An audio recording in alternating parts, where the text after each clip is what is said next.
اللهم صل على سيدنا ومولانا محمد وعلى آل سيدنا ومولانا محمد وبارك وسلم وصلوا علیہ۔ سورۃ البقرہ 6 اور 7 نمبر آیات۔ اعوذ باللہ من الشیطان الرجیم، بسم اللہ الرحمن الرحیم۔ ان الذين كفروا سواء عليهم أأنذرتهم أم لم تنذرهم لا يؤمنون۔ بے شک جو لوگ کافر ہو چکے، بے شک جو لوگ سواء علیہم، ان کو برابر ہے۔ أأنذرتهم، کیا تم انہیں ڈراؤ، ام لم تنذرهم، یا ان کو نہ ڈراؤ، لا یؤمنون، وہ ایمان نہیں لائیں گے۔ ختم اللہ علی قلوبہم، مہر کر دی اللہ نے ان کے دلوں پر، وعلی سمعہم، اور ان کے کانوں پر، وعلی ابصارہم غشاوہ، اور ان کی آنکھوں پر پردہ ہے، وَلَهُمْ عَذَابٌ عظیم، اور ان کے لیے بڑا عذاب ہے۔ کون سا عذاب ہے؟ بڑا عذاب ہے۔ سورۃ البقرہ، اس کی شروع کی 5 آیتوں کے اندر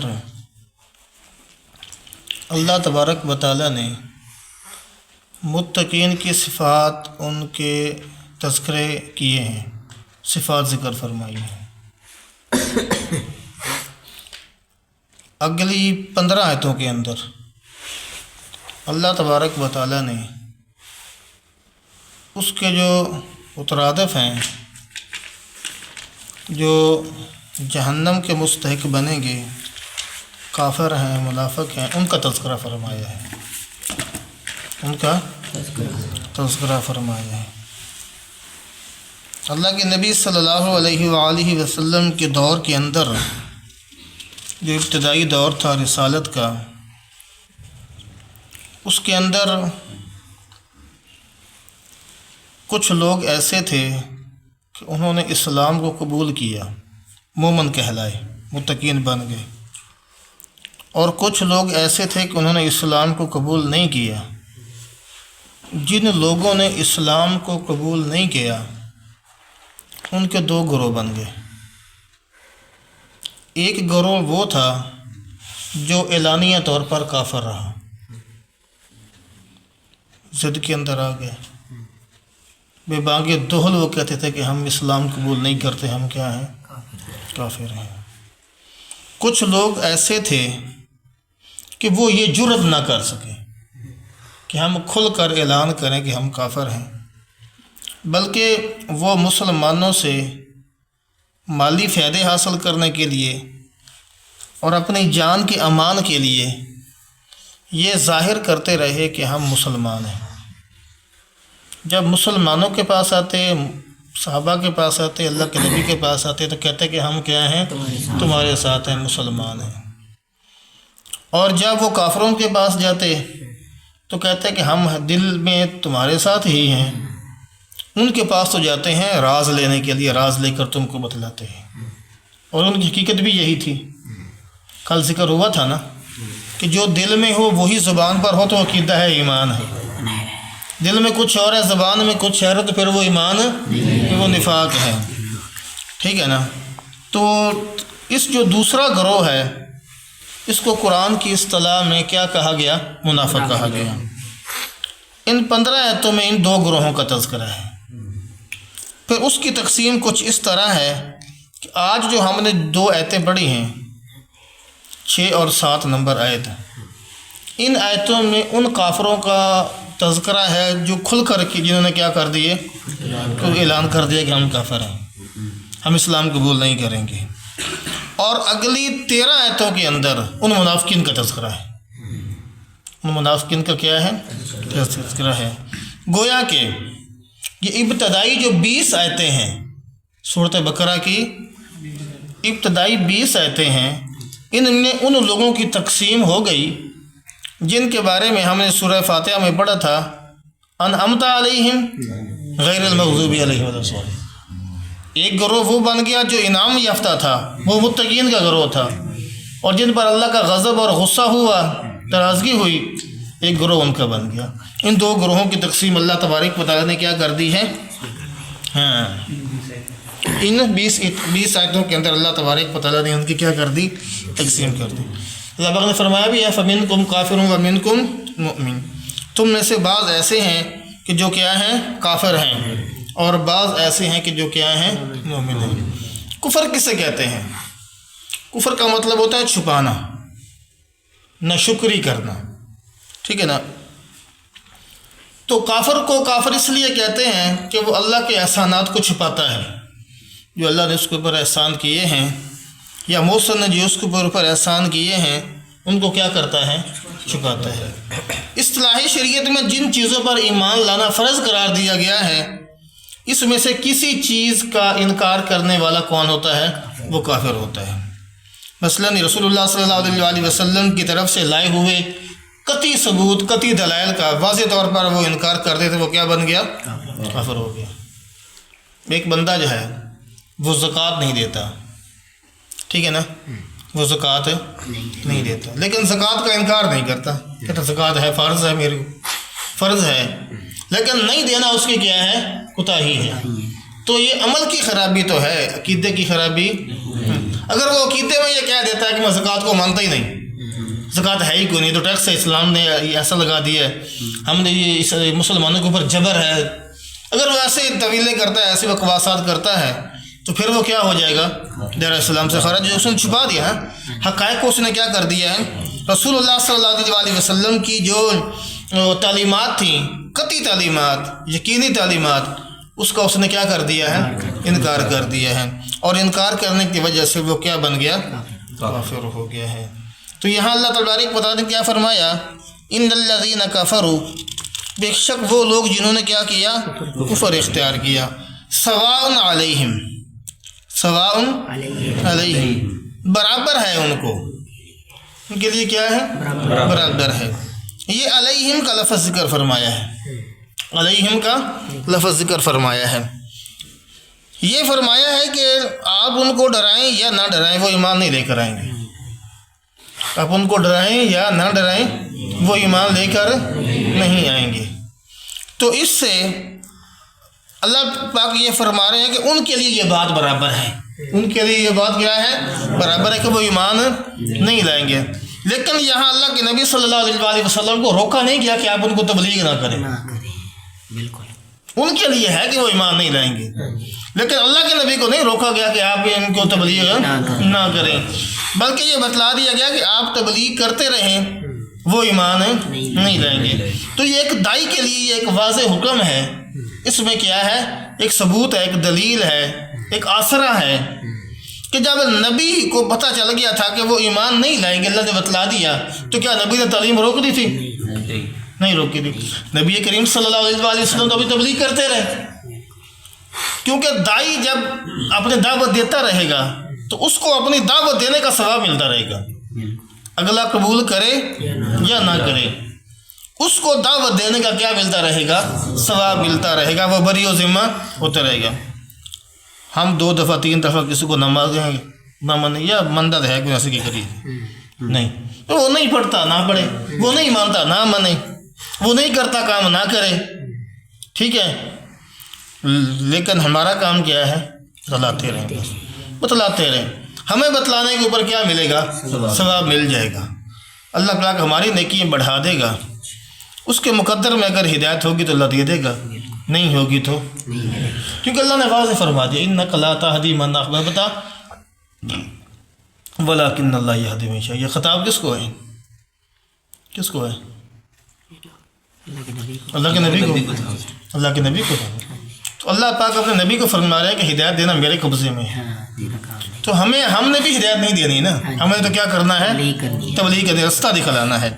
باقی اللہ کی مرضی ہے کہ وہ ڈرائیں یا وہ ہدایت دیں یا نہ دیں. آگے ہے انذرتہم. انذار کسے کہتے ہیں؟ انذار ڈرانا، نذیر، بشیر و نذیر. اللہ کے نبی صلی اللہ علیہ وسلم کی صفات ہیں، اللہ خوشخبری سنانے والے اور ڈرانے والے۔ ڈرانا کون سا ہوتا ہے؟ ڈرانا ایسا ڈرانا کہ جس کے اندر پیار اور محبت شامل ہو، جس میں شفقت شامل ہو، اس ڈرانے کو کیا کہتے ہیں؟ انذار کہتے ہیں۔ وہ ایسا ڈرانا کہ جس میں اگلے کو شفقت شامل نہ ہو بلکہ غصہ یا ڈر یا کوئی خوف شامل ہو، اس کو انذار کہتے ہیں۔ ایک ماں ڈراتی ہے بچے کو، ایک ماں ڈراتی ہے بچے کو، اور ایک ڈاکو ڈراتے ہیں بچے کو، ایک انسان کو۔ دونوں میں فرق ہے یا نہیں؟ فرق ہے نا۔ تو ماں جو ڈراتی ہے اس میں کیا ہوتا ہے؟ پیار بھرا ہوتا ہے، شفقت ہوتی ہے، اور جو ڈاکو ڈراتے ہیں اس میں شفقت ہوتی ہے؟ اس میں شفقت نہیں ہوتی۔ ہاں، نبی کو تو نذیر کہہ سکتے ہیں کیونکہ اس کے ڈرانے میں کیا ہوتا ہے؟ شفقت ہوتی ہے، محبت ہوتی ہے، پیار ہوتا ہے۔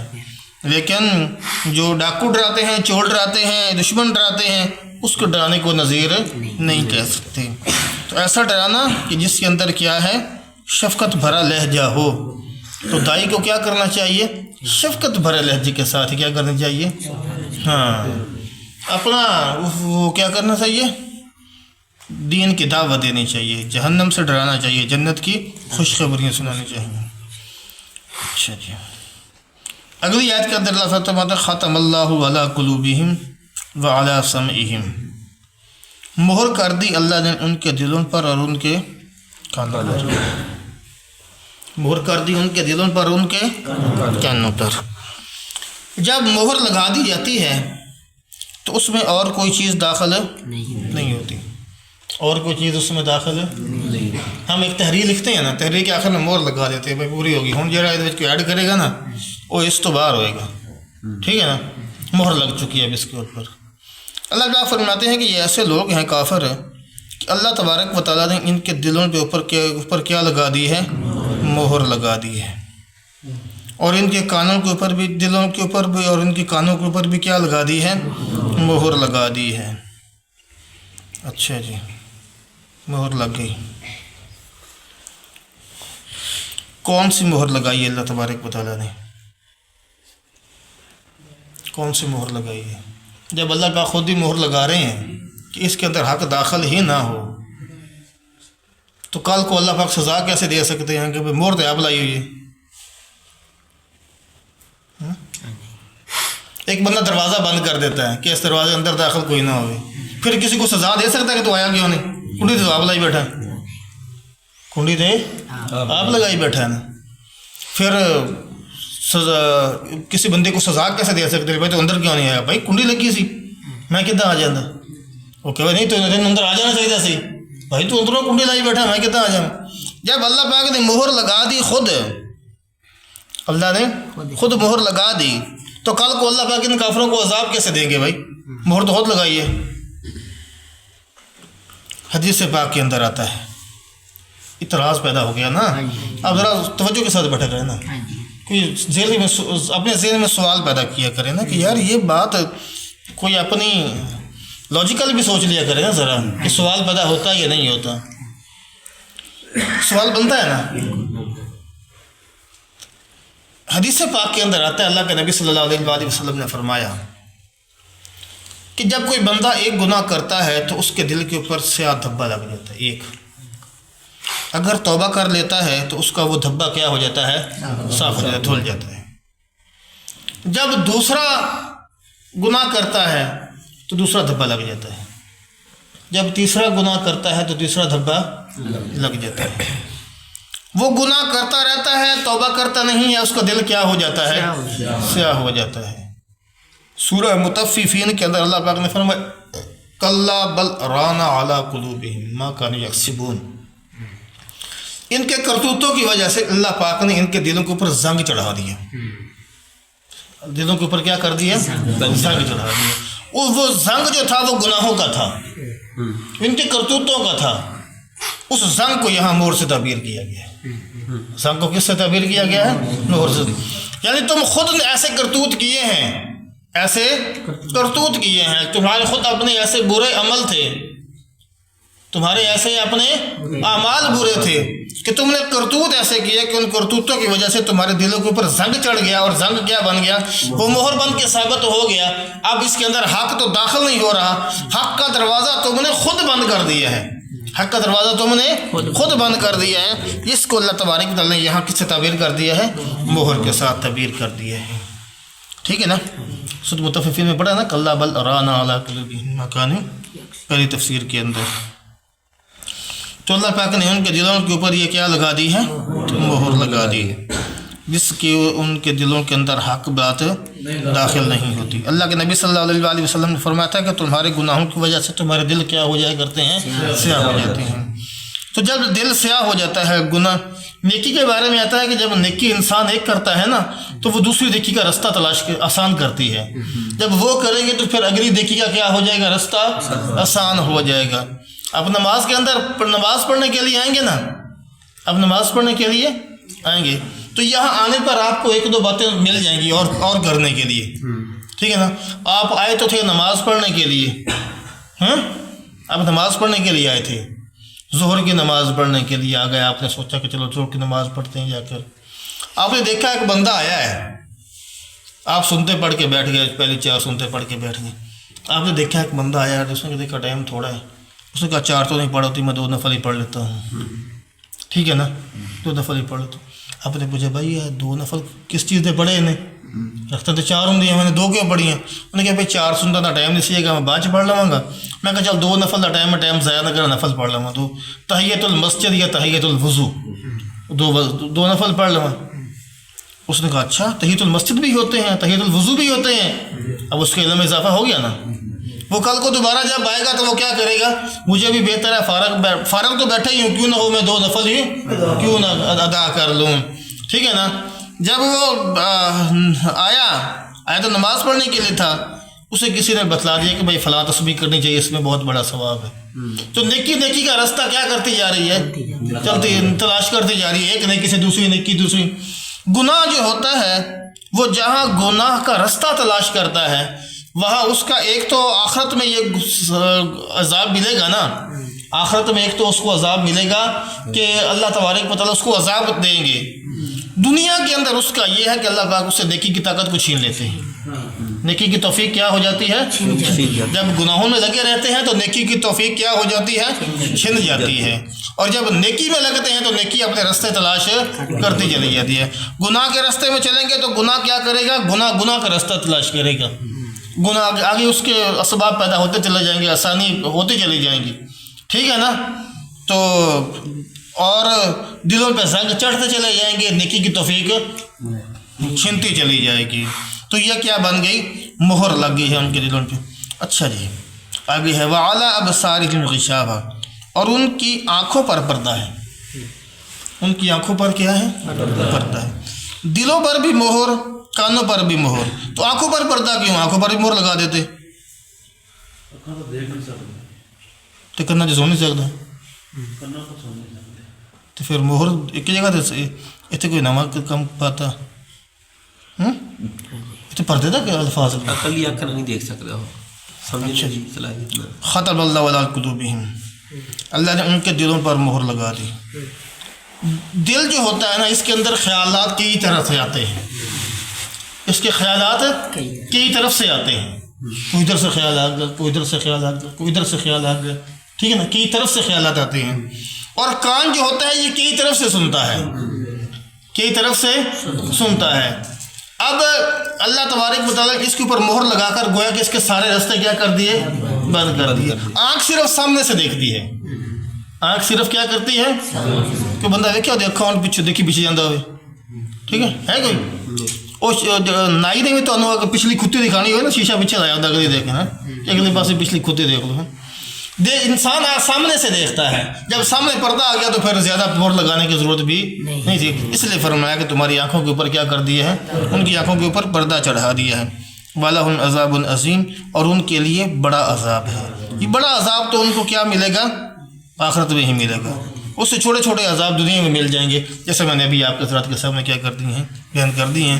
یہ ان کافروں کا تذکرہ تھا جو واضح کافر تھے۔ آگے 13 آیتوں کے اندر منافقین کا تذکرہ آئے گا۔ ہوں